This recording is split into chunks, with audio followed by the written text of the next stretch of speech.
Hello friends, veterans, नमस्कार। आज का मेरा वीडियो केवल और केवल मेरे भी जो व्यूवर्स के कमेंट्स हैं उनके ऊपर है। कुछ तो मैंने यहाँ पे पेस्ट कर रखा है और कुछ मेरे हाथ में है।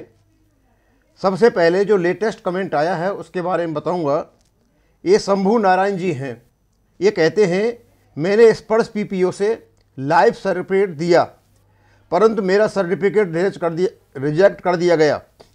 कहते हैं आप डॉक्यूमेंट लिस्ट नहीं है, क्या करें? स्पर्श की तरफ से कोई पासवर्ड नहीं आया है। शंभू नारायण जी, मैं आपको बताना चाहूँगा, आपने पता नहीं कैसे अपना लाइव सर्टिफिकेट दिया है। क्या आपने अपना लाइव सर्टिफिकेट डीएलसी के माध्यम से तो नहीं कर दिया कहीं स्पर्श में? डीएलसी से आपका लाइव सर्टिफिकेट तब तक नहीं अपडेट होगा जब तक आपका आधार कार्ड आपके स्पर्श अकाउंट में अपडेट नहीं हो जाएगा। और उसके लिए आपको ज़रूरी चाहिए डेमोग्राफिक वैलिडेशन सक्सेसफुल। यदि फेल्ड हो गया है तो नहीं हो पाएगा। उससे लिए बेटर है कि एमएलसी दें, आप एमएलसी डाउनलोड कर लें और पुनः यदि आपका नहीं हुआ है तो एमएलसी डाउनलोड करके उसको सिग्नेचर करा करके अपलोड कर दें। उसकी कॉपी अपने पास रखें और आपको बार बार बता रहे हैं कि स्पर्श का जो ऐप है उसे डाउनलोड करें, उसमें राइट टू अस में जाएं, उसकी फ़ोटो कॉपी लें उसके अपने एमएलसी की और राइट टू अस में उनको लिखेंगे मैंने अपना लाइव सर्टिफिकेट इस तारीख को दे दिया है, उसका ये प्रमाण है जो मैं आपके पास भेज रहा हूँ। या फिर आप बैंक में जा करके अपना लाइव सर्टिफिकेट दें। और जो पेंशनर माइग्रेट हो गए हैं स्पर्श में, वो या तो स्पर्श पीपीओ से या ईपीपीओ से ही लाइव सर्टिफिकेट दे सकते हैं बैंकों में जाकर के। अब मैं कुछ मेरे यहाँ पे कमेंट्स रखे हुए हैं। आसाम से हमारे पास फ़ोन भी आ रहे हैं। पहले भी फ़ोन आया था, मैंने इसके वीडियो भी बनाया था और फिर कल एक फ़ोन आया है। ये है बुद्धदेव मंडल जी का। यूको बैंक अभी भी 3 मंथ्स का एरियर नहीं दिया, क्या करें? Please tell me sir. कल मेरे पास आसाम से फ़ोन भी आया था, डिब्रूगढ़ से कई लोगों के फ़ोन आ रहे हैं। मैंने भी यूको बैंक के हेड ऑफिस में फ़ोन करने की कोशिश की थी। वहाँ फ़ोन उठाते हैं लेकिन फ़ोन का जो कस्टमर केयर है वहाँ चला जाता है और कस्टमर केयर उनसे बात नहीं कराता है, क्योंकि उनसे पूछते हैं कि रीज़न क्या है।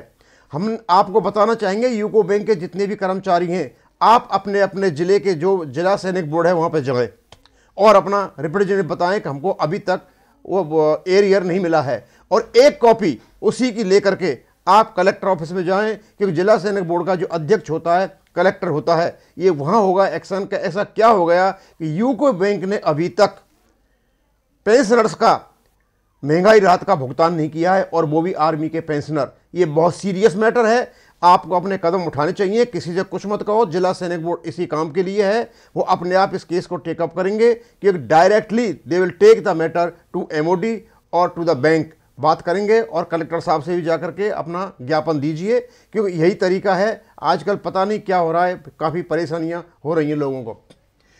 एक ही उमाकांत तिवारी जी, वो कहते हैं सर जी OROP2 का एरियर वो लागू कब से होने की उम्मीद है?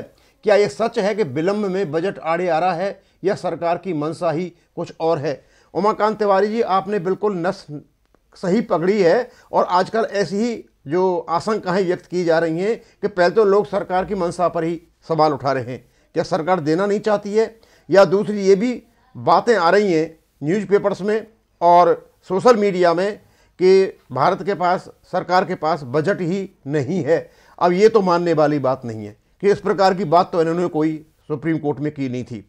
और बजट नहीं है, हाँ बजट नहीं हो सकता है, एमओडी के पास बजट नहीं हो सकता है, लेकिन भारत सरकार के पास तो बजट है, प्रावधान करने की उनके पास ताकत है, फाइनेंशियल पावर्स है, फाइनेंस मिनिस्ट्री के पास तो बजट है। तो फिर एमओडी के पास यदि बजट नहीं है तो होगा खर्च, क्योंकि इन्हें प्रावधान नहीं किया होगा, खत्म हो गया होगा। तो क्या ये इंतजार कर रहे हैं कि बजट जो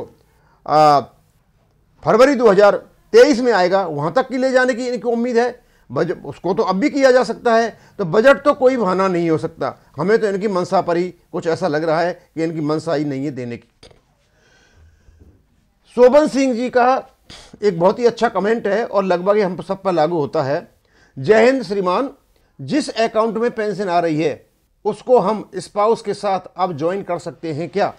शोभन सिंह जी, मैं आपको बताना चाहूँगा कि भारत सरकार ने सभी पेंशनर्स को, चाहे वो सिविल के हों और चाहे डिफेंस के हों, उनको बता रखा है कि आप अपना अकाउंट अपनी स्पाउस के साथ जॉइंट करा लें। In case of any eventuality, कोई बात डैमेज वगैरह इस पेंशनर की हो जाती है तो नए खाते के लिए नहीं भागना पड़ता।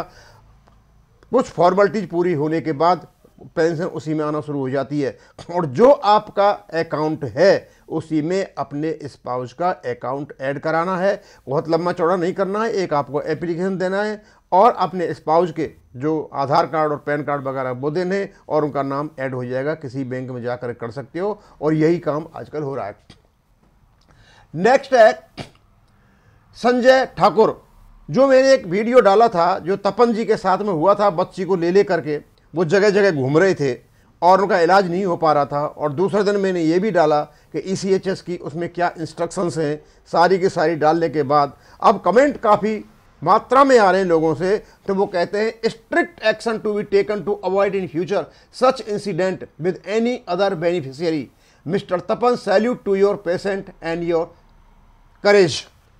बोले इनके खिलाफ बहुत ही सख्त एक्शन लिया जाए। अब सख्त एक्शन क्या है? हॉस्पिटल पे तो कोई फर्क पड़ेगा नहीं, क्योंकि वो उनको एमपैनल्ड हैं और एमपैनल से बाहर निकल जाएंगे, और एमपैनल से बाहर निकल करके, लेकिन इसके लिए क्या कड़ी से कड़ी सज़ा हो सकती है ये तो भारत सरकार ही जाने। लेकिन इस प्रकार की घटनाएं भविष्य में न हो, क्योंकि हमारा तो अब भी रूह कांपती है सुन करके कि जिस व्यक्ति की बच्ची बीमार हो और वो जगह जगह एमपैनल हॉस्पिटल में भागता फिरे, और इवन कमांड जो हॉस्पिटल है वहाँ भी सुनवाई नहीं हो, तो फिर बात तो पूछी ही जाएगी और बहुत दूर तक जाएगी।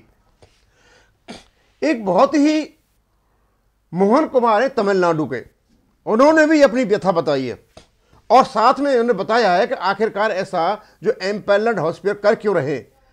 हाँ, और ये बात जो इन्होंने कही है उससे हम भी सहमत होते हैं। लिखते हैं, sir I had face the same problem in Tamil Nadu, sir ECS must pay the payment to empanelled hospital first. ये हमारे साथ भी हुआ है कि हम जो एक दो हॉस्पिटल में जब गए थे तो अवॉइड करने की कोशिश कर रहे थे।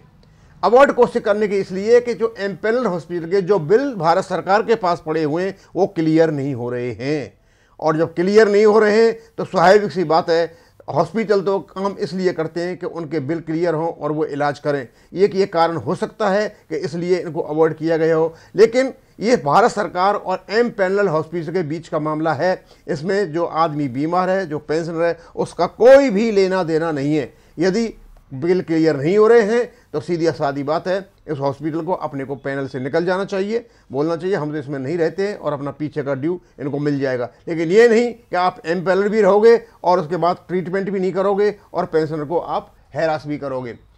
फिर लिखते हैं, ECHS not clear the bill payment to the empanel hospitals so that they are avoiding us for treatment and not respecting also, but the CGHS members getting very good treatment and very good respect, very good response, region is cured and quick payment। बस उन्होंने बता दिया कि जो civil employees का जो CGHS है वहाँ तो सारा काम हो रहा है, वहाँ कोई प्रॉब्लम नहीं है। फिर ECHS में ऐसी क्या प्रॉब्लम है? हाँ, ये बहुत बड़ी प्रॉब्लम है, और ये जगह जगह चर्चाएं भी होती हैं, इसकी जगह जगह बात भी होती हैं। हम पॉली क्लिनिक में जब जाते हैं तो लोगों से जब बातें करते हैं तो वो भी इन चीज़ों को बताते हैं कि केवल प्रॉब्लम इसलिए हो रही है क्योंकि उनके बिल क्लियर नहीं किए जा रहे हैं। तो बिल तो हम नहीं क्लियर करेंगे, बिलों को क्लियर तो भारत सरकार करेगी। और बिल क्लियर करने की और मैं कथा बताता हूँ, क्योंकि ये जितने भी एमपैनल्ड हॉस्पिटल हैं हमको इन्होंने एक कमाई का साधन समझ रखा है। आप जरा हॉस्पिटल में एडमिट हो जाइए, आपके पास ये तो पता रहता नहीं है कि आपका कितना खर्चा हुआ है, तो कितनी दवाई ली, लेकिन जब बिल बन करके आते हैं तो वो इतनी बड़ी मात्रा में बन करके आते हैं, उनकी दवाइयों का इतना बड़ा खर्चा होता है कि लगता नहीं कि इतनी दवाई हमने खाई होंगी। जो कुछ भी होता है वो हमारे बिल में ठोकते हैं, और यही कारण है इनके बिल वहाँ से क्लियर नहीं हो पा रहे हैं, क्योंकि ये भी दूध के धुले हुए नहीं हैं। इन्होंने भी मतलब ये सोच रखा है कि कुछ भी बिल बना करके भारत सरकार के पास डाल दो और वहाँ से पास हो जाएगा। इनके हॉस्पिटल के जो मैनेजमेंट है वो भी, और जो वहाँ बैठे हुए इनके बिल क्लियर करने वो भी, ये आपस में सब मिले हुए हैं और बिलों को क्लियर कराते हैं और ये पैसों को इस प्रकार बर्बाद करते हैं। क्योंकि मैंने देखा था किसी का बिल बनवाने में जब गया था तो 7 दिन पेशेंट रहा और लगभग उसका 2 लाख का बिल बना दिया। अब ये समझ में नहीं आ रहा कि उसका बेड का खर्चा हो सकता है, इतनी दवाई उसने नहीं खाई तो 2 लाख की कहाँ से हुए। तो उनकी दवाइयों का खर्चा देख करके ही अचंभे में रह गया कि भाई ये हॉस्पिटल करते क्या हैं। लेकिन क्योंकि हम कुछ कह नहीं सकते, हम पेशेंट्स हैं, ये प्रॉब्लम्स हैं और ये प्रॉब्लम्स ही की वजह से ये सारी कुछ आ रही हैं अच्छे हॉस्पिटल्स को। और मैं तो यही कहना चाहूँगा कि आप जब भी जाएँ अपना इलाज सही तरीके से अपने डिपेंडेंट्स को अपना कराएं। अब ये समस्या तो है और समस्या से जूझना तो पड़ेगा ही। थैंक यू, धन्यवाद।